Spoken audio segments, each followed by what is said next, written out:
사람 몸에 생기는 나병과 의복과 집에 생기는 곰팡이에 대한 규정에 의해서 레위기 15장은 남녀의 유출병에 관련된 규례가 기록되어 있습니다.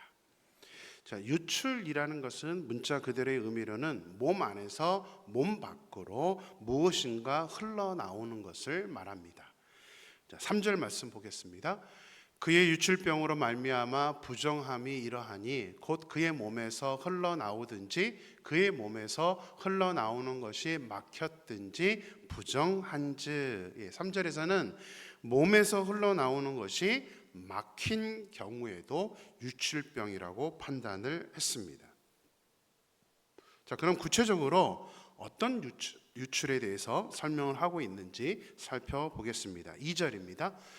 이스라엘 자손에게 말하여 이르라. 누구든지 그의 몸에 유출병이 있으면 그 유출병으로 말미암아 부정한 자라.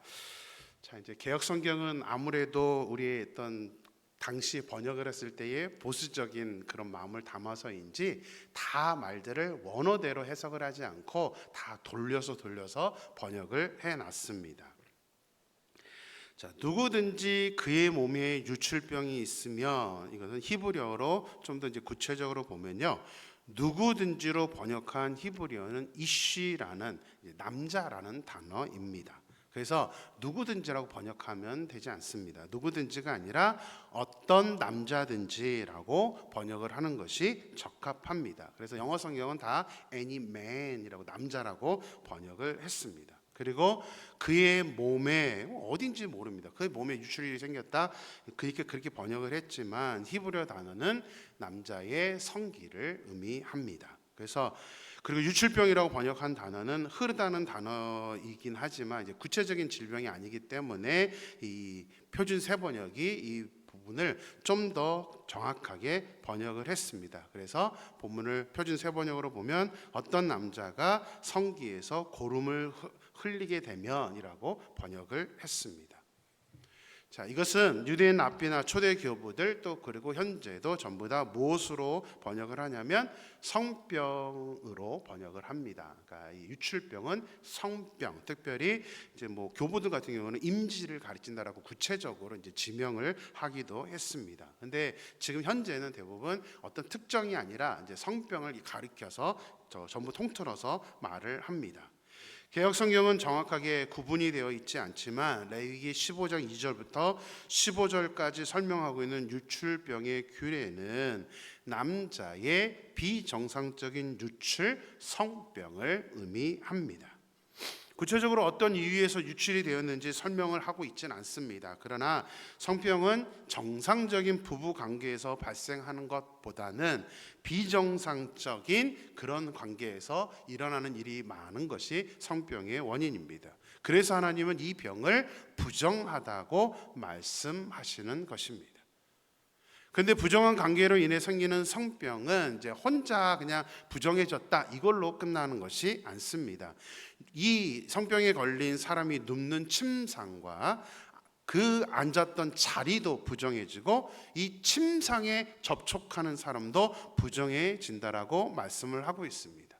이 모든 경우에 해당되어진 부정해진 사람은 반드시 옷을 빨고 물로 몸을 씻어야 하며 그날 저녁까지 부정해진다라고 규정을 하고 있습니다. 그리고 유출병이 있는 자가 만진 질그릇은 깨트려야 되고 나무 그릇은 다 물로 씻어야 할 정도로 이 성병에 관련된 것은 하나님은 나병의 준하게 굉장히 민감하게 생각하시고 규정을 정하셨습니다.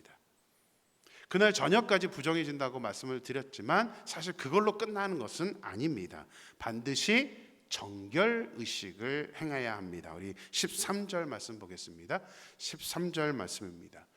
유출병이 있는 자는 그의 유출이 깨끗해지거든 그가 정결하게 되기 위하여 이레를 센 후에 옷을 빨고 흐르는 물에 그의 몸을 씻을 것이라. 그러면 그가 정하리니. 이 유출병, 이제 성병의 정결의식은 나병의 정결의식과 비슷하게 유출이 깨끗해지면 이레를 센 후에 옷을 빨고 흐르는 물에 몸을 씻어야 합니다. 그런 후에 8일째 되는 날 산비둘기 2마리 또는 집비둘기 새끼 2마리를 속죄제와 번제를 드림으로 여호와 앞에서 반드시 속죄를 받아야만 합니다. 하나님께서 남자의 성병을 거의 나병과 같은 범주로 규정을 정하신 것은 그만큼 성적으로 타락한 것, 그것도 자기에게 맺어진, 하나님이 맺어준 배우자가 아니라 다른 사람들과의 관계에 의해서 발생되어지는 이 성병에 대해서는 아주 심각하게 생각하신다는 것을 오늘 규정을 통해서 말씀해 주시는 것입니다. 요즘은 성에 대한 관념이 지나치게 개방적이어서 기독교인들조차 이 가치관이 무너지고 있습니다. 우리 청년들에게 이 어떤 혼전 관계에 대해서 이렇게 설교를 하거나 강의를 하게 되면 요즘의 대부분의 청년들은 받아들이지 않습니다. 결혼 전 관계를 하는 거나 동거나 아무렇지도 않게 생각을 합니다. 마치 그것을 반대하면 무슨 조선시대 사고를 가진 사람, 꼰대라고 손가락질을 합니다. 반대로 자신들은 무슨 말이에요? 나는 쿨해, 나는 개방된 사람이야 라고 생각을 합니다. 결혼 전에 임신을 하게 되면 성경의 규정대로 하면 어떻게 합니까? 이것은 대부분 아실 거예요. 결혼 전 임신, 돌로 쳐서 죽여도 되는 범죄입니다. 그런데 요즘은요, 속도 위반이 오히려 축복이라고 말합니다. 심지어는 뭐라 그래요? 혼수용품. 아닌 건 아닙니다.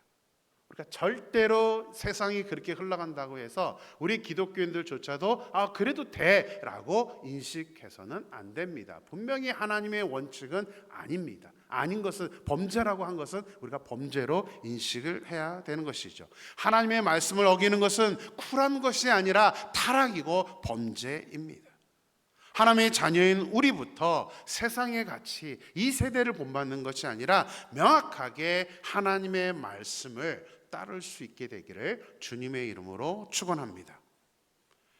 남자의 부정한 성생활로 인해서 발생한 비정상적인 유출, 그 성병을 부정하다고 하셨는데 16절과 이제 17절에서는 남자가 정액을 설정하는 것도 부정하다라고 말하고 있습니다. 그러니까 의도적으로 설정해 버리는 것을 말하는 것입니다. 그래서 설정한 사람은 전신을 물로 씻어야 하고 정액이 묻은 모든 옷과 가죽은 물에 빨아야 하며 저녁까지 부정해진다라고 규정을 하고 있습니다. 심지어 18절에서는 정상적인 남녀의 동침으로 인해 설정을 한 경우에도 유출병으로 간주하여서 저녁까지 부정해지고 둘 다 물로 몸을 씻어야 한다라고 규정을 하고 있습니다. 아니, 창세기 1장에서 하나님이 천지를 창조하신 후에 생육하고 번성하고 땅에 충만하라고 명령을 하셨습니다. 이 명령은 인간에게만 주시는 게 아니라 짐승들에게도 주시는 명령이었습니다. 그래서 하나님은 그 생육하고 번성하기 위해서 이런 성이라는 것을 두 쌍의 관계를 통해서 출생을 할 수 있도록 하나님께서 만들어 주신 것이고, 이것은 하나님 분명히 축복이라고 말씀을 하셨습니다. 이건 성스러운 것입니다. 하나님의 선물입니다. 근데 왜 하나님은 지금 이것을 원칙대로 하면은 남자들이 설정하는 것은 너무나 지극히 정상적이고 하나님께서 그렇게 만들어 주신 것인데 왜 레위기에서는 이것을 부정하다라고 규례를 정하고 있는 것일까요? 이 부분에 대해서는 많은 해석과 견해들이 있습니다. 이게 명확하게 다 설명이 되어 있지 않다 보니까 이제 어렵게 생각을 합니다. 그래서 몇 가지 좀 설계를 드리면, 부부 관계를 성스러운 영역이었지만 이제 세속적인 영역으로 생각하기 때문이다라고 말하는 사람도 있습니다. 그리고 어떤 사람은 당시 우상을 섬길 때 제사를 드리면서 통상적으로 그 여성 선지자들과 성관계를 맺는 그 풍습이 있었기 때문에 이제 그때부터 인간의 관계를 타락이라고 봤기 때문이다라고 해석을 하는 사람도 있습니다. 또한 성경에서도 전쟁을 하기 전이나 어떤 중요한 영적인 일이 있을 때에는 성적으로 절제를 하라고 명령을 하시는데, 어떤 그러한 모습, 어떤 특정한 모습으로 인해서 우리를 절제시키기 위해서 하는 것이 아닌가라는 견해도 있습니다. 뭐 여러 가지 견해도 있지만 저는 이게 개인적으로는 어떤 정상적인 성행위와 설정 그 자체를 악하다라고 하나님이 말씀하시는 것이 아니라 이것이 타락하게 되었을 때에 이것을 잘못 악용하는 모습이 될 수 있기 때문에 어떤 상징적인 의미로 이것을 그렇게 가지 않도록, 그러니까 이게 하나님의 주신 축복으로 여기고 가야지 이것을 우리의 쾌락으로 사용하지 말라는 의미로 이렇게 규정을 하셨다라고 해석하는 것이 좀 가장 타당하다라고 저는 생각을 합니다. 그래서 비정상적인 유출, 성병에 대한 정결 의식에 의해서 이런 규정이 나온 것을 보면 이것이 하나님이 우리에게 무엇인가 영적인 의미를 주신 것이라고 생각을 합니다. 그래서 앞에 비정상적인 관계에 의해서 생긴 성병인 경우에는 속죄제와 번제로 정결 의식을 해야만 했지만 지금 후반에 나와 있는 이런 정상적인 관계에서는 번제나 속죄제를 드릴 필요 없이 그냥 물로 씻고 그냥 옷과 가죽을 빨기만 하면 된다. 그러니까 그것을 계속 내가 빨면서 이것이 좋은 의미로는 하나님의 축복이지만 이게 우리가 절대로 이것을 악용하거나 이것을 쾌락으로 삼아서는 안 된다라는 것을 이제 하나님은 우리에게 가르쳐 주신 것이라고 생각을 합니다. 성관계는 결코 악한 것이 아니라 하나님께서 허락하신 것입니다. 그런데 그 안에 하나님의 마음이 사라지고 도덕적인 개념이나 또 하나님의 영적인 의미가 사라지게 된다면 그것은 짐승과 다를 바가 없는 행동이기 때문에, 그래서 가면 갈수록 시대가 이게 타락하면 거의 대부분이 성적 타락이잖아요.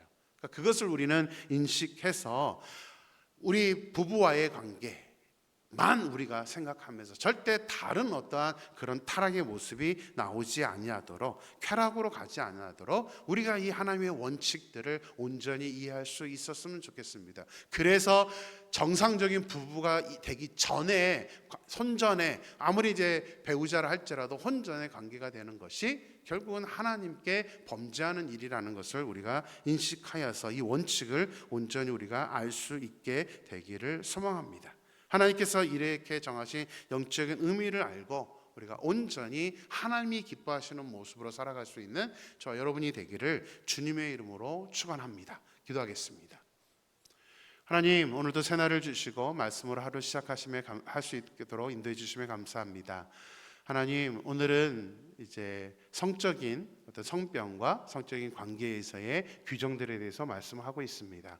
하나님은 분명 우리에게 생육하고 번성할 수 있도록 하나님께서 다 모든 것을 만들어 주셨고, 남녀의 관계, 짐승들조차도 암컷과 수컷의 관계를 통하여서 생육할 수 있도록 하나님 그렇게 모든 것들을 만들어 주셨습니다. 그 자체는 하나님의 선물이고 성스러운 것이었습니다. 근데 하나님이 맺어주신 그 배우자와의 관계가 아니라 이것을 우리가 잘못 악용해서 어떤 쾌락과 다른 상대와의 그런 관계를 통해서 얻게 되는 병이나 또 그런 모든 것들을 하나님이 너무나 싫어하셔서 아버지 하나님, 심지어 다른 규정에는 혼전 관계는 돌로 쳐서 죽여도 된다고 할 정도로 아버지 하나님 심각하게 하나님 말씀하시는 것을 보게 됩니다. 하나님, 우리도 하나님의 그 원칙들을 우리가 바로 알아서 세상이 아무리 변해간다 할지라도 우리 기독교인들도 똑같은 마음으로 그래도 된다라고 생각할 것이 아니라 온전하게 우리가 의식을 가지고 하나님의 기뻐하시는 모습으로 살아갈 수 있도록 역사하여 주시옵소서. 오늘 하루도 주님께 의지합니다. 오늘 하루 승리하며 하나님 안에서 동행하는 하루 될 수 있도록 역사하여 주시옵소서. 거룩하신 예수의 이름으로 기도드렸습니다. 아멘.